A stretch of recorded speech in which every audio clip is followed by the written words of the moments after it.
10 திருக்குறள் அதன் பொருள்.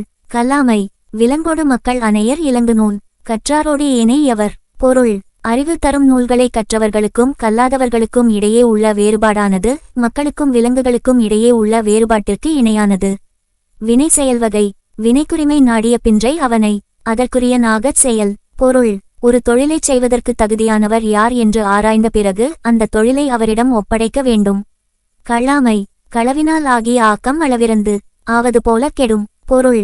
திருட்டுத்தனமாகச் சேர்த்த செல்வம் முதலில் பெருகுவது போலத் தோன்றினாலும் விரைவிலேயே அழிந்துவிடும். அவையறிதல்.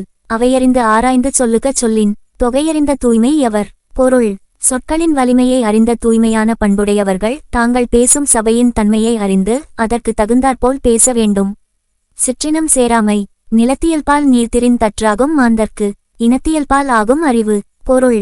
சேரும் நிலத்தின் தன்மையால் நீரின் குணம் மாறுபடும் அதுபோல ஒரு மனிதன் சேரும் கூட்டத்தை பொறுத்தே அவனுடைய அறிவு அமையும்.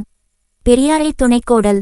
தக்கார்க்கு இனியாய் ஒழுகல் அவையடக்கம். உற்றாரை தேரல் துணை. பொருள். தகுதியுடைய பெரியோர்களை போற்றித் துணையாக கொள்ளுதல் ஒருவனுக்கு கிடைக்கக்கூடிய வலிமைகளுள் எல்லாம் தலைசிறந்ததாகும். காலம் அறிதல். பகல் வெல்லும் கூகையை காக்கை இகல் வெல்லும். வேந்தற்கு வேண்டும் பொழுது. பொருள். தன்னைவிட வலிமையான கோட்டானை ஆந்தை காகம் பகல் நேரத்தில் வென்றுவிடும். அதுபோல ஒரு செயலை முடிக்க காலமறிந்து செயல்படுவது அரசனுக்கு அவசியமாகும். நன்றியில் செல்வம். அற்றார் அழிபசி தீர்த்தல் அத்தொருவன். பெற்றான் பொருள்வைப்புழி. பொருள். ஏழைகளின் கடும்பசியை தீர்ப்பதே ஒருவன் தான் ஈட்டிய செல்வத்தை சேமித்து வைப்பதற்கான மிகச்சிறந்த இடமாகும். குடிசெயல் வகை. மடியை மடியா ஒழுகல் குடியை.